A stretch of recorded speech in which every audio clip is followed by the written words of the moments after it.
From the Library of Congress in Washington, D.C.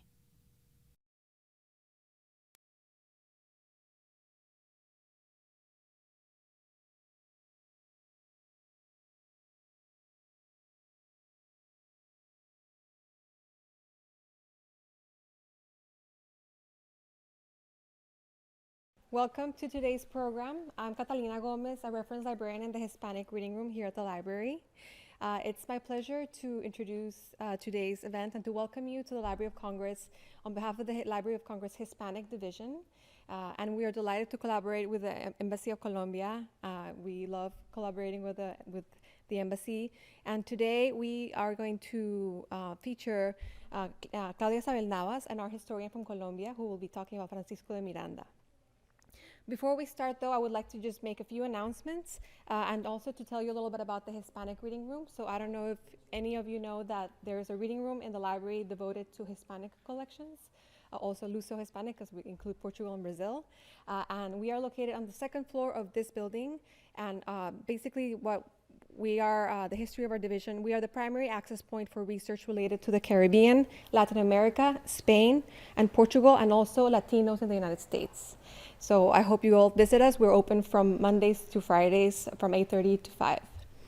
And just a few announcements as well before we move on to the program. Make sure, please, that you silence your phones for the duration of the lecture. And also wanted to let you know that this program is part of our Hispanic Heritage Month celebration here at the library, and we have had a lot of very fun events already, and this is our last week of events at the library. Tomorrow we have a lecture at noon in the Mary Pickford Theater, which is across the street on the other building. And the title, it's a book talk by Professor Chrissy Arce from University of Miami, and the title of the lecture is Mexico's Nobodies, the Cultural Legacy of the Soldadera and Afro-Mexican Women. And now it's my pleasure to introduce Claudia San Miguel, Minister Counselor of the Embassy of Colombia, who will introduce our speaker today. Thank you.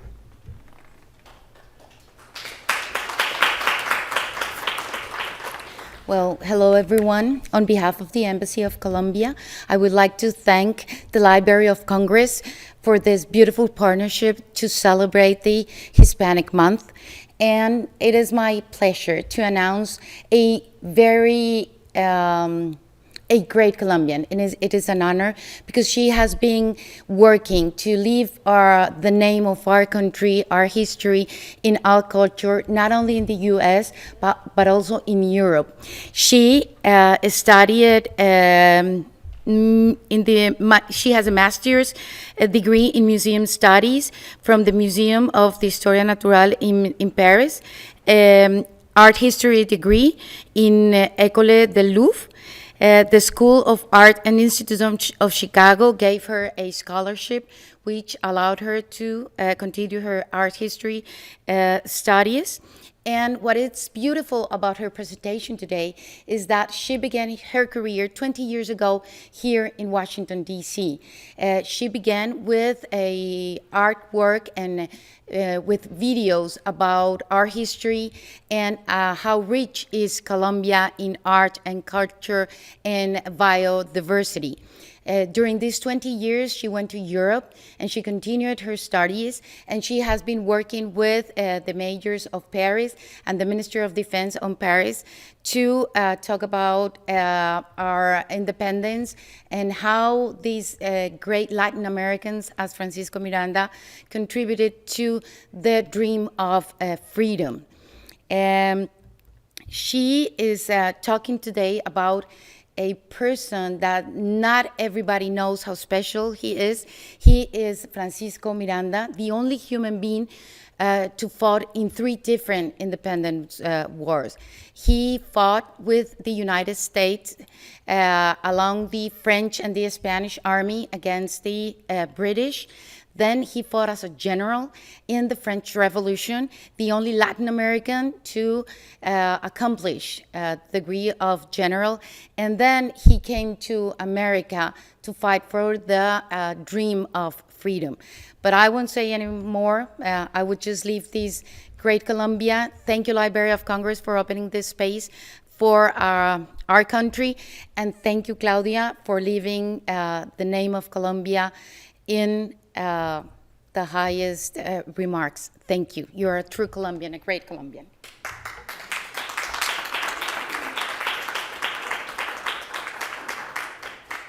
Thank you for being here. Thank you all. I would like to thank the Ministry Counselor, Gladys San Miguel, for this kind invitation, and His Excellency Ambassador Camilo Reyes. I would also like to thank very much Georgette Ram and her staff, and especially Catalina Gomez, for having carried through this project that began a year ago. And as a year ago, in 2016, we celebrated all over the world the bicentenary 200th anniversary of Francisco de Miranda's death. He died in prison, in a prison in Spain, the 14th of July.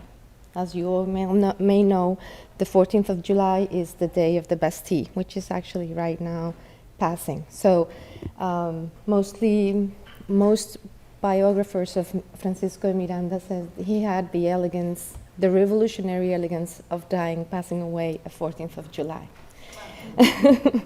So I have selected a series of images that would let me kind of get into the subject, as it is a very, very large subject matter. As you will find out, Francisco de Miranda had probably 10 lives in his 66 years of life, actually. He, as Gladys San Miguel said, he was the only man who fought in 3 revolutions. So he was here in the US in 1781. He belonged to the Spanish Crown Army, and he fought with the Spaniards to defend the port of Pensacola, the fort. That was 1781. Then he went to France, and he became general of the army in 1792, and he made a first expedition to South America in 1806. So this is really early timing. He came alone to South America with a flag, and he tried to free South America with 2 other boats and not too many men. Obviously, it was a very, very big defeat. He lost that attempt, but it gave people the idea of a possible way of freeing the South American part of America, South America, yes. So let me just maybe begin with introduce a little bit my own background. I am an art historian, so many people may ask, why is an art historian working on military and political men? And actually, I came about Francisco de Miranda through my art history studies, because Francisco de Miranda was one of the first men as well to define what human heritage and human legacy was. And this happened when French General Napoleon Bonaparte started taking the artwork from Italy into his museum, the Napoleon Museum, which later became the École du Louvre and the Museum of Louvre. And so at that time, Miranda, in 1795, he starts writing political pamphlets and denouncing the exportation or expatriation of cultural heritage. So that's how, as an art historian, I came about working on Francisco de Miranda. And then it became a project, a much larger project, when Colombian ambassador in Paris requested a project on Francisco de Miranda, because we were going to commemorate in France the 200th anniversary of independence in South America. So Francisco de Miranda was the person who represented this aspect for France in any case. And I think for the US, it's a person who was seen as one of the most knowledgeable people and men of his time. John Adams wrote on his memories that if anybody knew the history of American independence, US independence, the man who knew the best this history was actually Francisco de Miranda. He was a very, very well-educated and curious person. So, let me comment just these few images I've selected for you to introduce Francisco de Miranda. Francisco de Miranda has this portrait in the Chateau de Versailles. He was remembered as one of the generals of the Army of the North, l'Armée du Nord. He's got his name on the Arc de Triomphe as well. He was there in 1789 actually, right before La Bastille, and then he came back in 1792, and the frontiers were closed in Paris at that time, and so he couldn't leave. And the generals of the French army asked him to stay, and so here are his peers. You can see Lafayette. Dumouriez was his Dumouriez, right? The third name on the left column was the general-in-chief, and Miranda. So if you ever go to Paris, you'll see his name. He's the only Hispano-American having that. This portrait is a portrait that was made of him in 1788 and was studied by a physiognomist called Lavater. And when he saw this pencil drawn portrait, he said, he wrote a very compelling psychological description of who Francisco de Miranda was. And he said, you are a man that have many men inside you. You have a world inside you. And all of the experience you have will carry you on through your life. And actually, it did. So this is probably Miranda here, must be 45. This is 1788. He was born in 1750, so he's 38 years old at this time. But Miranda, when he left Caracas, he was 21 years old. And he started to be very curious and reading this sort of literature. Locke, Montesquieu, he read Vatel, and he started to think about the possibility of independence for the colonies. So when he came to Madrid, he became the king's soldier, and he left in 1782 the army, so at age 33, 1782, 1783, and he started traveling. And this is where we are in the United States. This is where he gets to New Bern, and he starts traveling through the coast, through the East Coast. At that time, he's going to meet all of the founding fathers of the United States of America.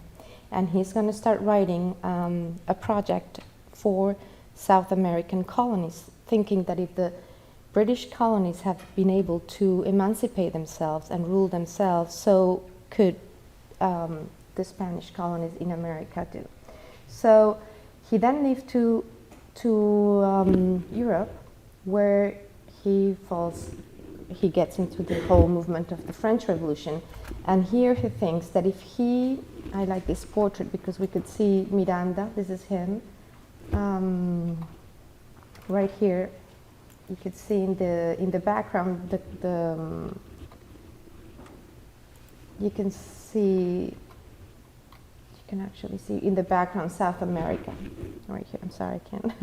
And that really means he's always writing for the continent, and he's always thinking about Colombia. And so what is Colombia to Francisco de Miranda? This is the flag that has been attributed to Miranda. It dates from 1810, and it represents Colombia. Colombia was at that time was the figure of America, like America, the continent. And at that time, when people said America, it was mostly Hispanic America. It was not the United States. America, was the largest empire of the time, and so the United States seemed very small compared to the rest of the continent. So a person that would be American, that wouldn't exist at that time. And it's actually Miranda who first registered 1785. He goes to Germany and he goes to the library of Wolfenbüttel, where he's gonna get right here. So this is 1785, and he gets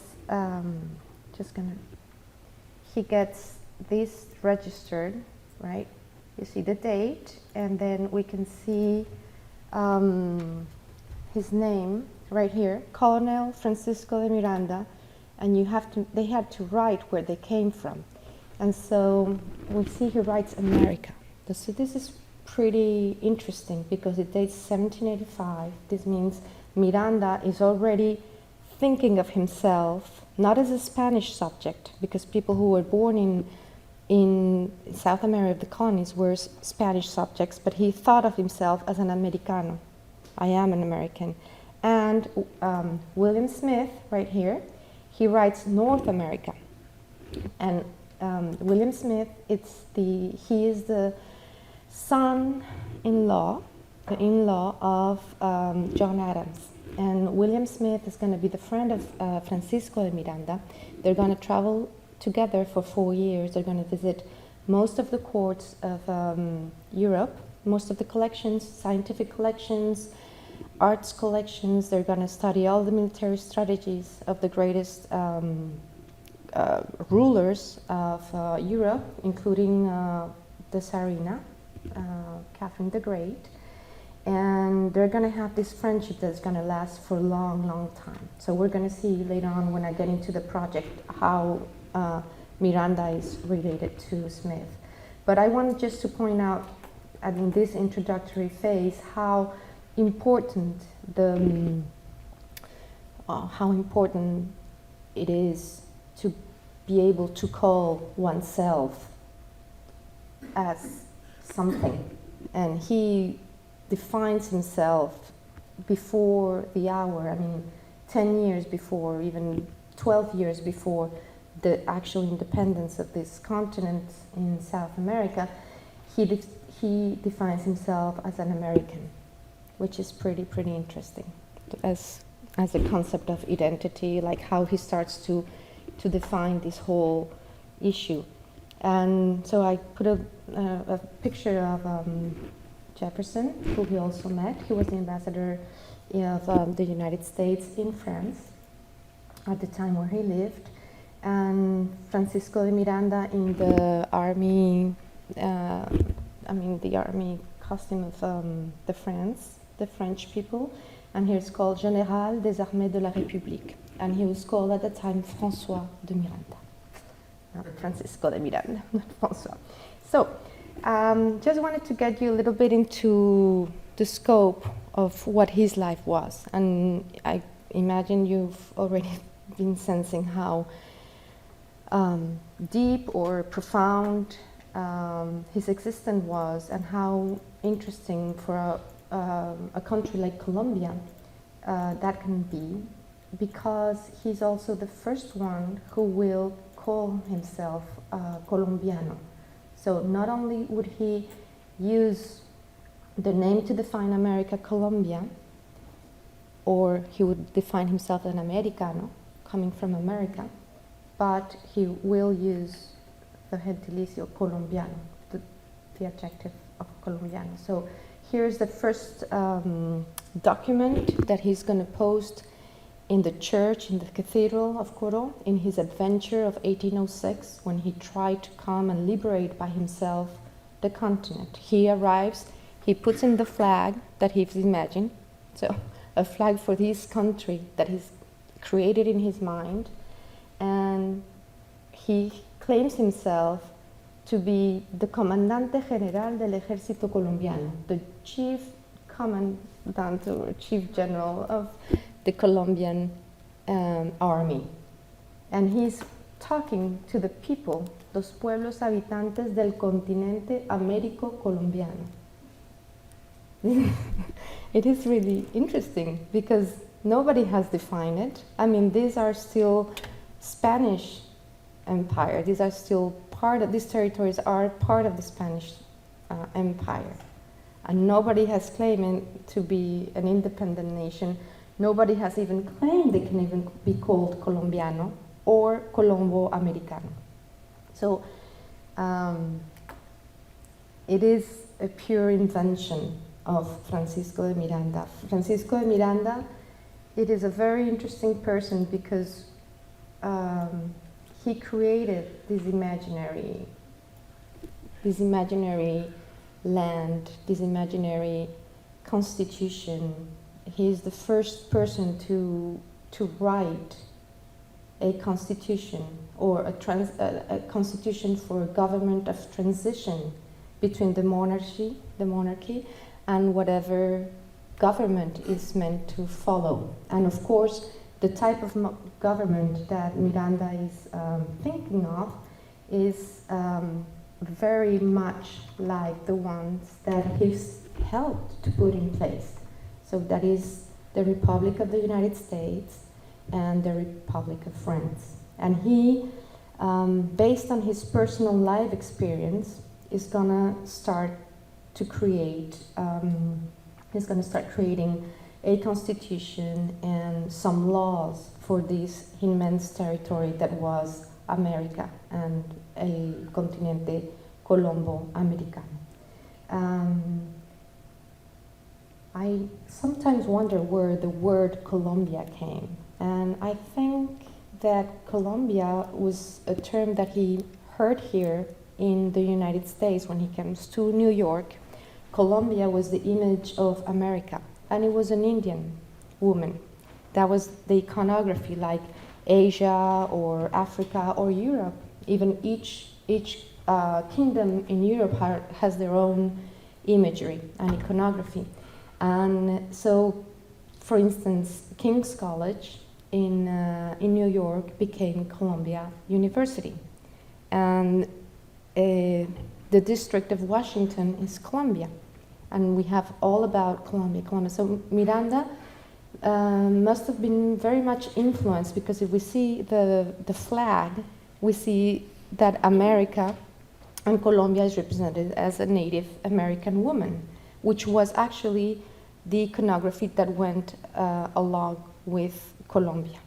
And then maybe the US changed Colombian, stopped meaning America and just became America.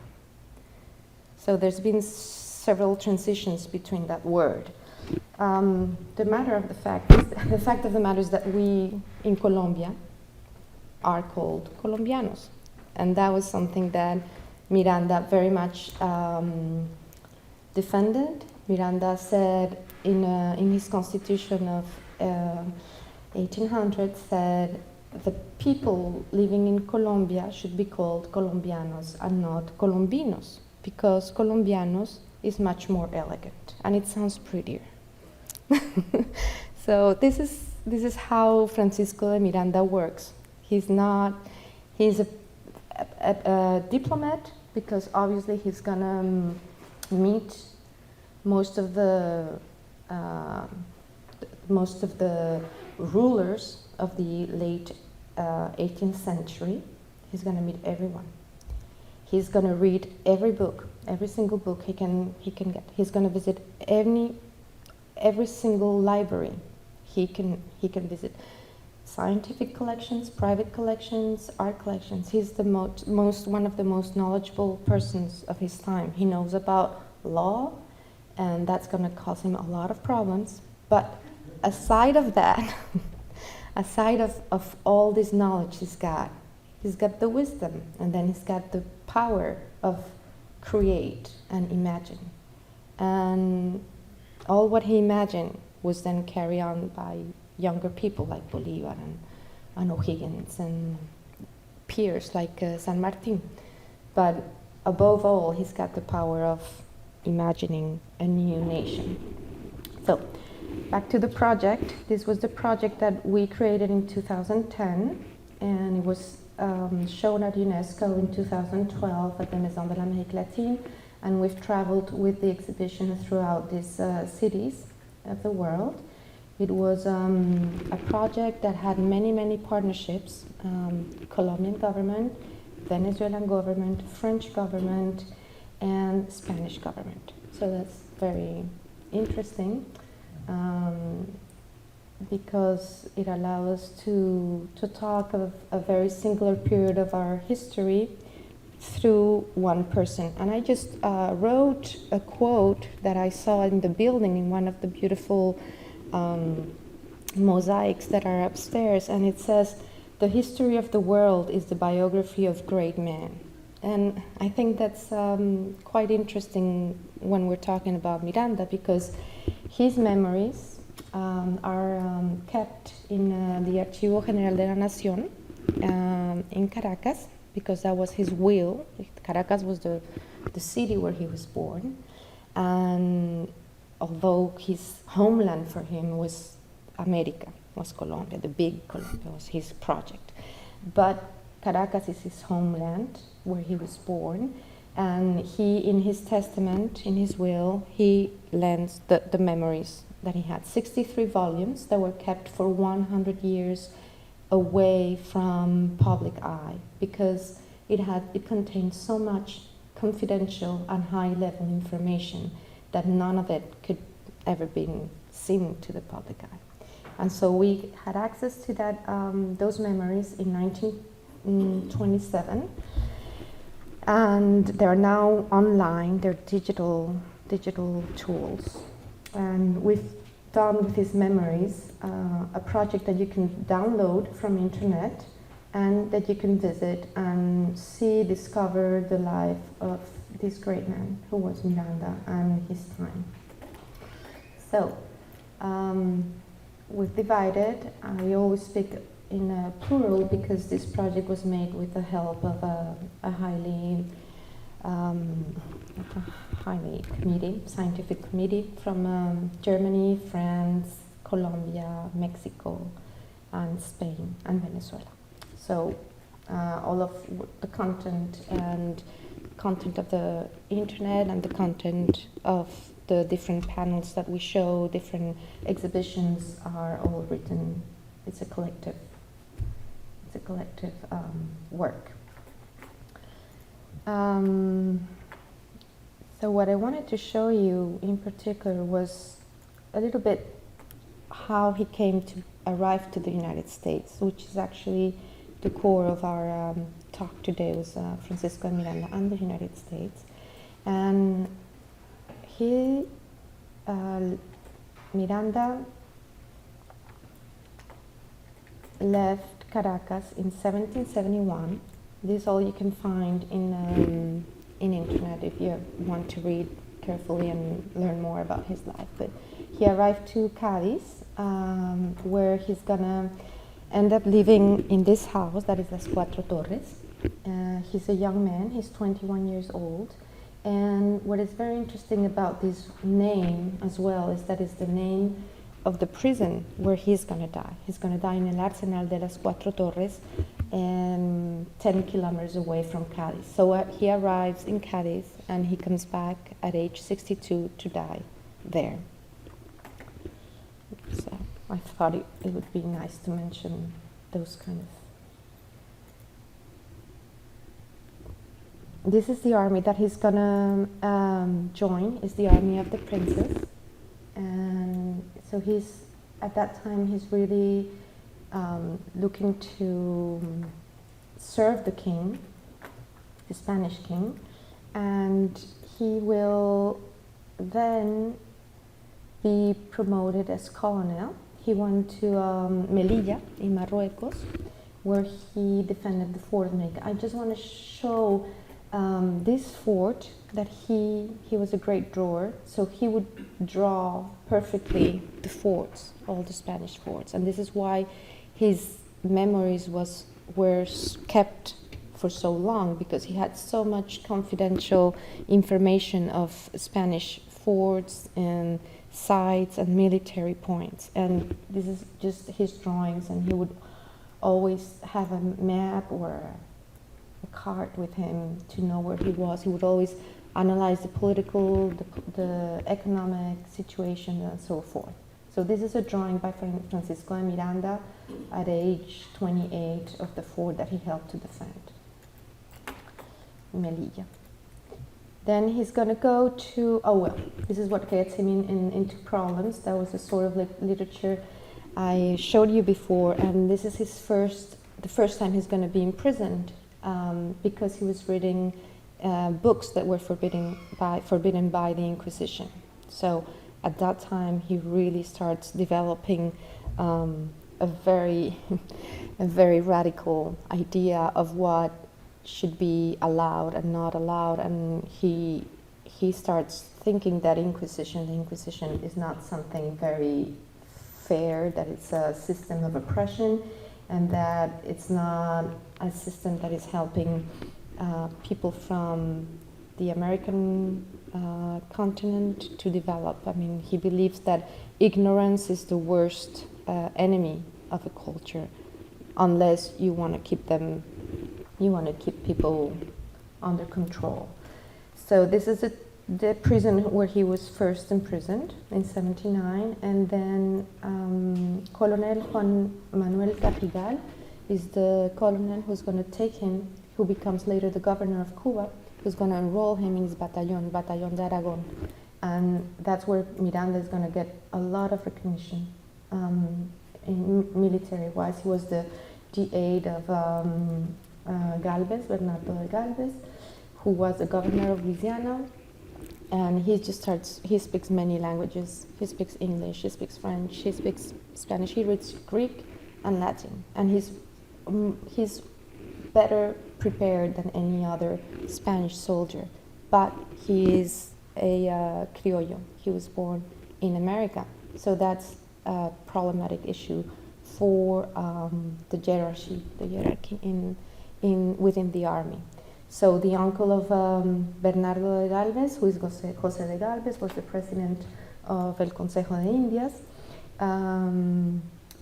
starts looking after Miranda and getting very jealous of this person who's getting so much recognition and so much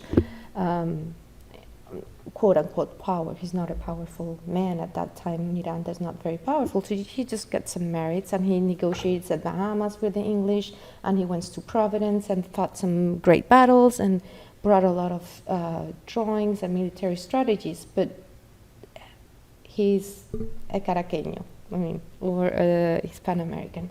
So they really begin a chase, and actually when he comes to the U.S., he goes to Salem and kind of makes some comparisons about the Inquisition in the Spanish crown, how they are chasing him as if he was sort of a witch or something like that.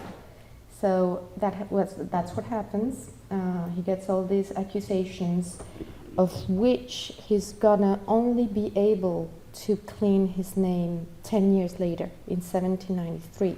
But by that point, Miranda has already left the army, because he knows if he gets imprisoned at that time, he knows perfectly that he will not be able to carry on his project for independence of the Americas, of the South America. So he, with the permission and the secret complicity of Cajigal, leaves Cuba to come to the United States. And he comes with some very elegant letters from El Gobernador de Cuba, the Cuba governor, and was able to introduce himself still as a Spanish army colonel. So that's kind of that was really the strategy that Cajigal and Miranda used, was to gain some time because they were ahead of time. Like when the news came that Miranda had left the army, people had already opened the doors to Miranda, and people had already received him as a Spanish colonel. So he was playing a little bit with the issue of time, of consuming his own destiny, which at the time in 1783 had already been chosen by him. He had already chose to free America from oppression, yet he still wanted to serve the king. So Miranda has this duality in him. He can't make this radical cut or this radical rupture with Spain. Spain still is the mother, la madre patria, and the king is still la patria. So there's a lot of concepts, as you may see, that I'm kind of presenting to you, that is all about defining what la patria, the homeland was, and who to serve and why to serve. And Miranda is always going through this very dualistic, very complex reflection, and very contradictory as well. He is a revolutionary, but he's, after the French Revolution, becomes against revolution. So he's a soldier of Spain serving the king, but then he wants to be a soldier of America. And then for him, it's almost naturally that the king of Spain will accept that the colonies are able to manage and to govern themselves. He thinks that it's natural. I mean, it's natural. We've come to a certain maturity. We have so many wealth. We have so many education in us. We can rule ourselves. And he thinks he's gonna convince the king. So he keeps on asking audiences to the king. He sends this letter to Florida Blanca, who was his ministry. He sends letters to all the ambassadors, the Spanish ambassadors. Please allow me to explain my plan. Please let me tell you how this will be the greatest plan for America. And so he's always between this fine line of betraying what for him was his homeland and his king, and yet serving this new territory that he sees can be so rich and so full of treasures and beautiful things for the rest of the world. So this is when he leaves. Now we see a portrait of young Miranda, and he arrives in Baltimore in 1782, and he's at that age is when his real mission begins as the savior of America. And so when he comes to the U.S., this is the trip he's going to make. He's going to visit, this is a very nice quote. Actually, he attends barbecue, which is a very modern concept, barbecue. And he writes it, and he writes where the word comes, barbecue. And he says, to end the party at around 1 p.m., they prepared a barbecue, and he defines it. That is grilled pork with rum, which were shared normally among the magistrates and the well-educated and the poorest people of the country, shaking hands and drinking from the same glass. It is impossible to conceive it without having it witnessed, a truly democratic assembly, and which comes to complete the many reunions that were told and described by the Greek poets and historians, and which took place in some of the free villages of Greece of their own time. So we find all the elements of the Francisco de Miranda's intellectual formation and education. He is a classical man. He believes that Greece is the most beautiful model of democracy.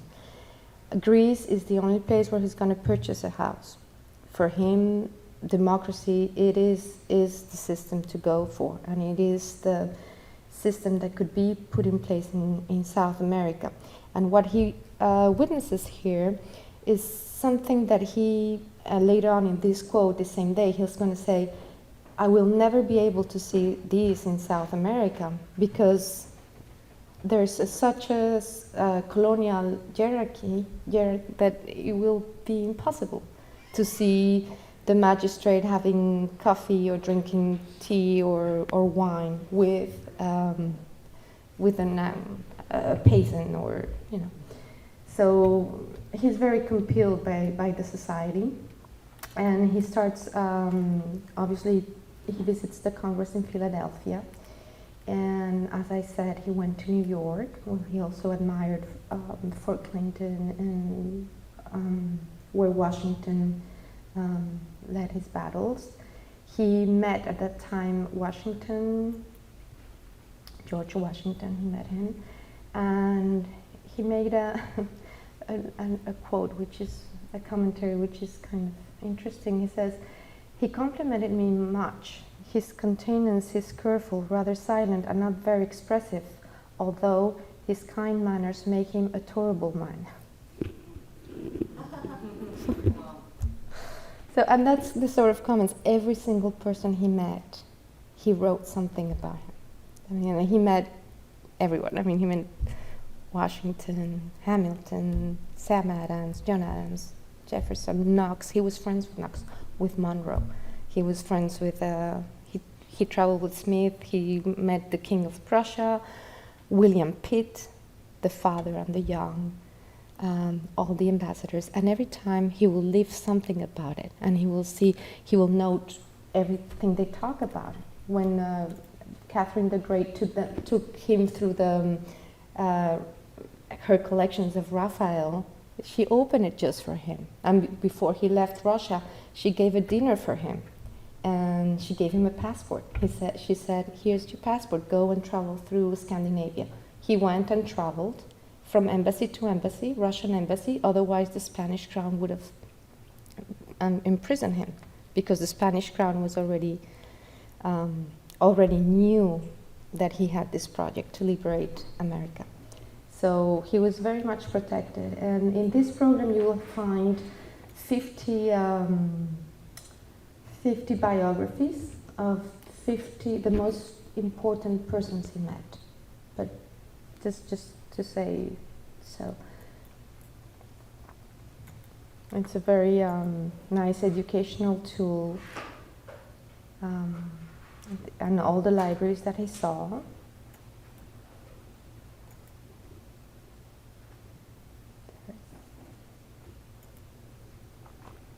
Okay. So when he leaves the U.S. and he comes to England, there is an article that is published at that time. This is, again, we are in 1783 when he gets to London, and this is something that says that about the Spanish America, and this is a portrait. It's a translation from the English to the French. It's a portrait of Miranda.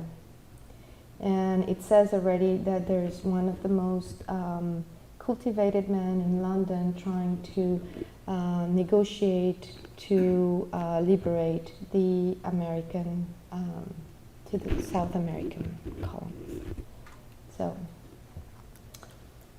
everybody knows that's what he's trying to do, because he's not very discreet.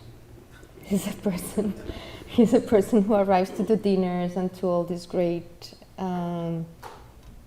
glamorous parties, and he will start talking about politics, and he will start talking about the importance of freedom, and he would start talking about how we need to, or how people should go with him and for him.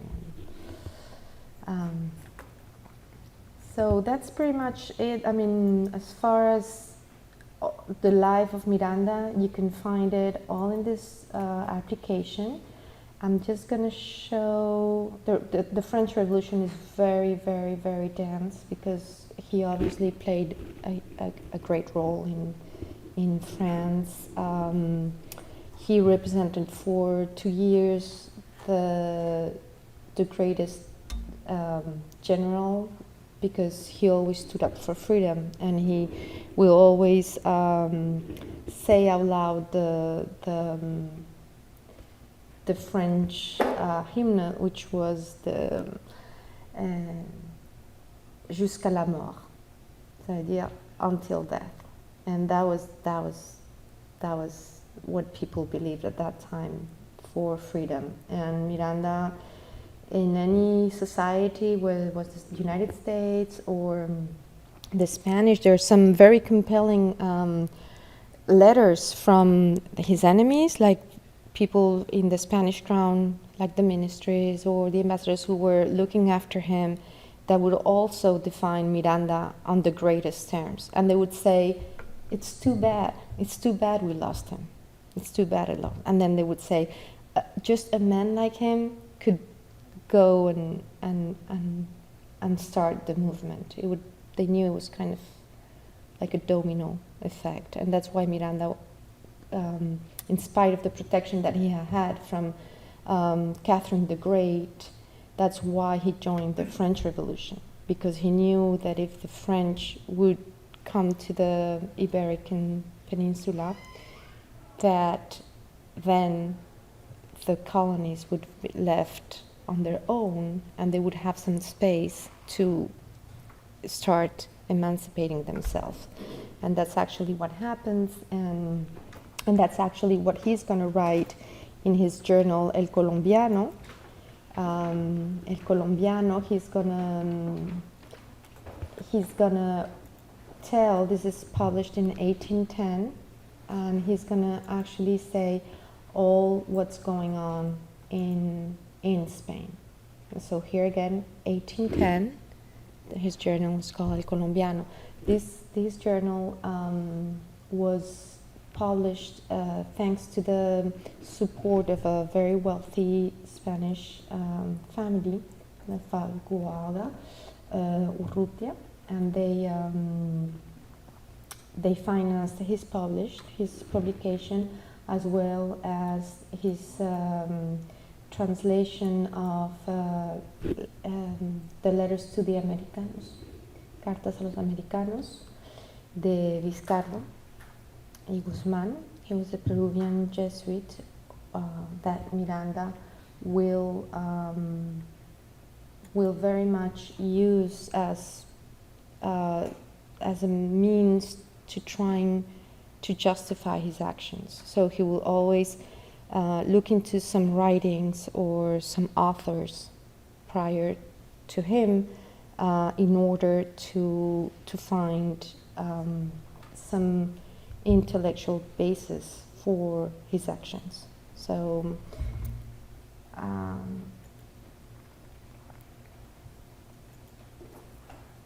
this is how all the movements of the frontiers and how America start switching and changing. This is when he got back here to the Americas. He was already 60 years old, and this is the first constitution signed, so he was part of that too, 1811.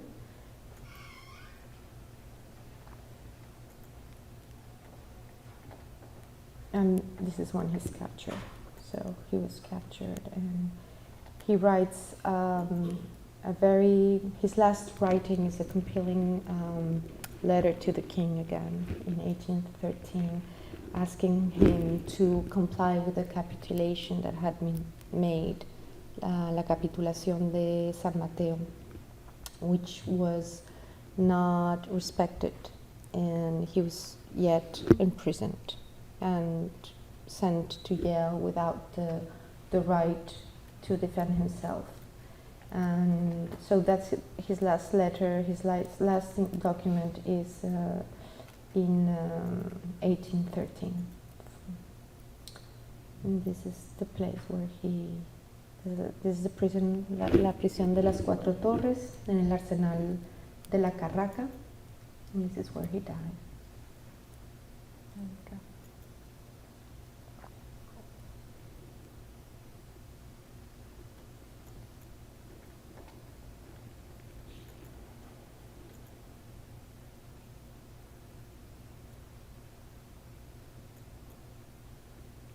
And he's now buried in this cemetery right here, in a common grave. Where? In La Carraca, in el Arsenal de la Carraca, in San Fernando, which is like 10 kilometers from Cádiz. I thought he went back to Venezuela. But he got imprisoned there. He died in prison. Did his body were arrested, were repatriated to Venezuela? No, we haven't found. His body hasn't been found, and they've done some ADN tests, but no, there's no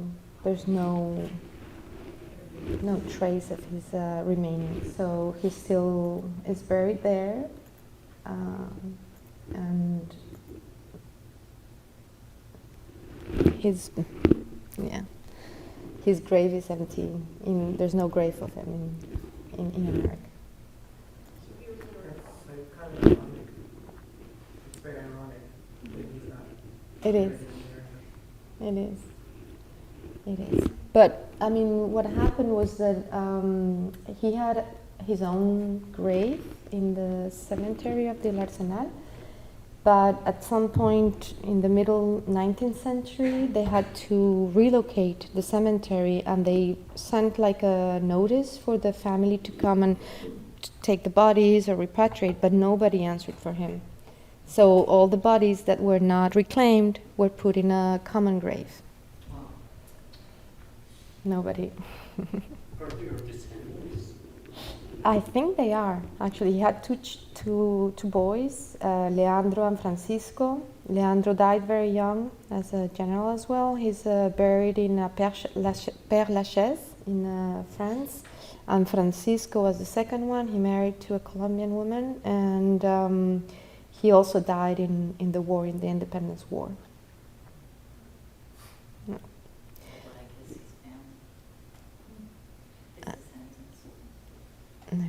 So I think I'm going to stop right now. I think I've said a lot about Francisco de Miranda. I would be glad to answer to some of your questions or to share some of your thoughts. So he was never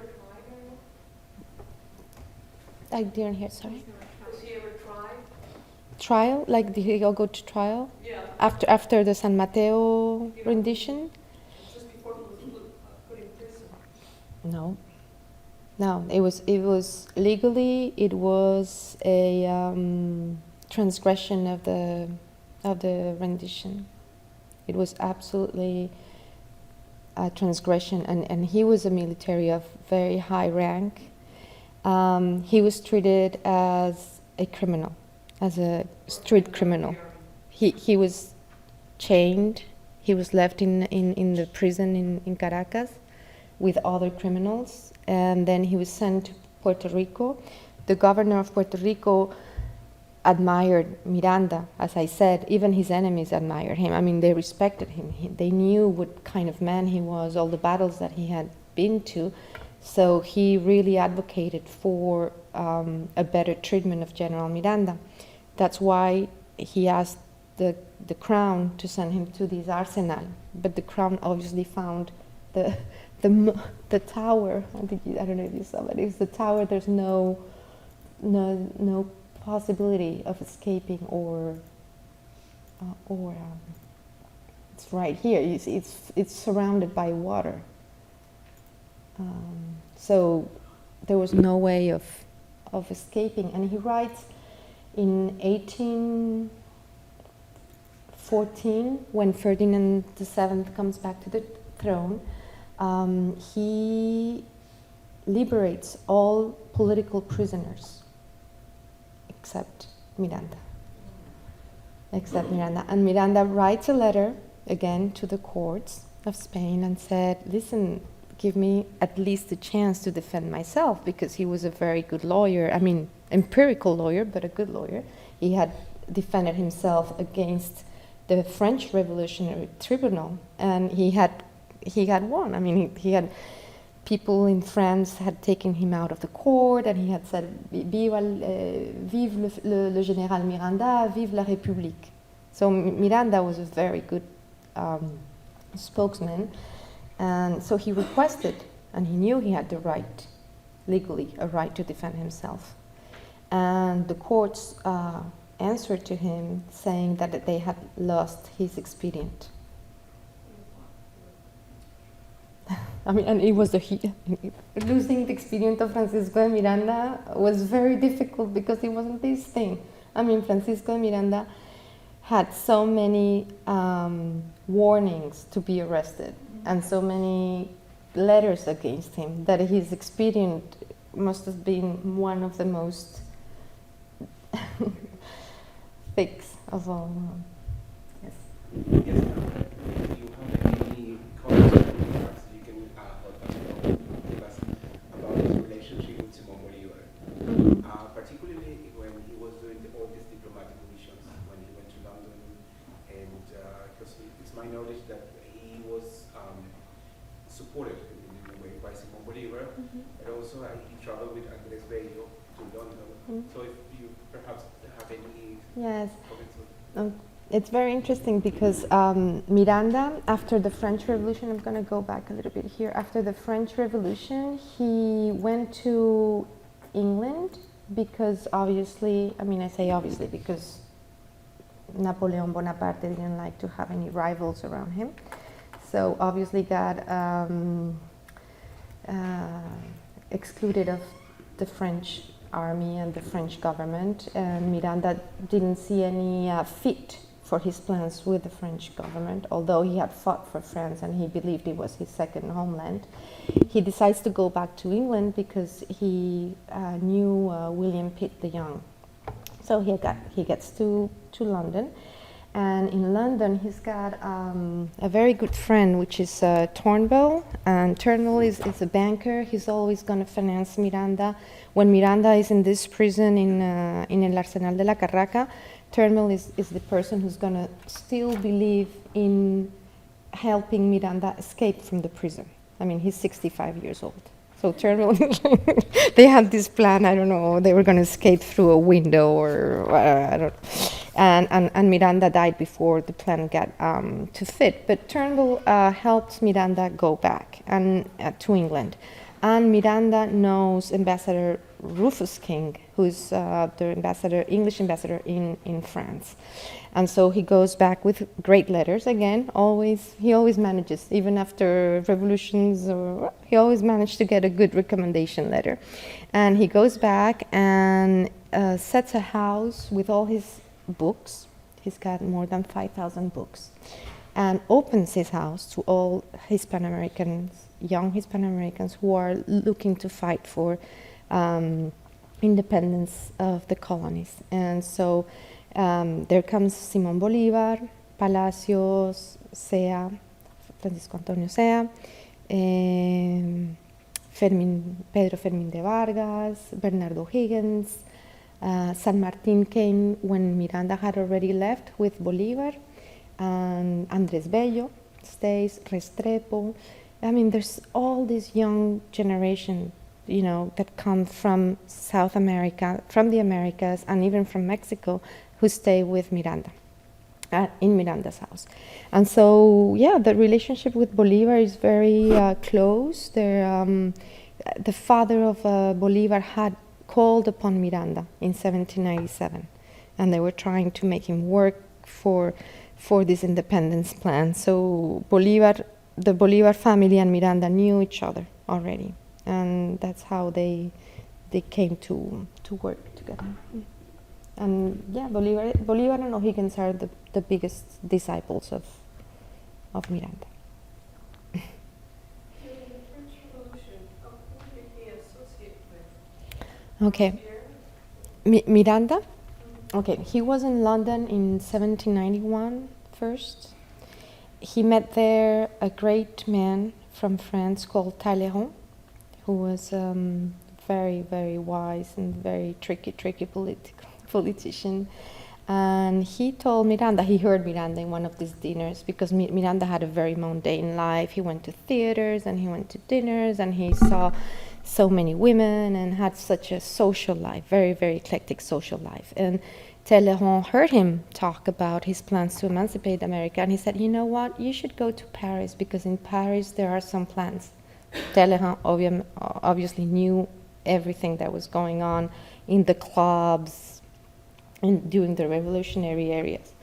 And so he goes to from London to Paris, and he's trying to go to Russia to see Catherine the Great. And he arrives to Paris with recommendation letters from Talleyrand to meet with the mayor, who at that time is Bailly, and after Bailly was Pétion, Jérôme, and they're going to be fascinated by the personality of Miranda, by his experience, by his knowledge, the fact that he had won here some battles, that he was protected by Catherine the Great. And this is spring 1792. He spends all the summer there, and the destiny made it happen that the Duke of Brunswick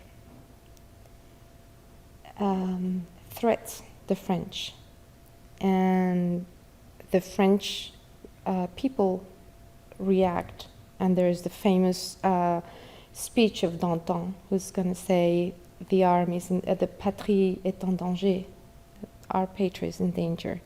And so it's the call of the Marseillais.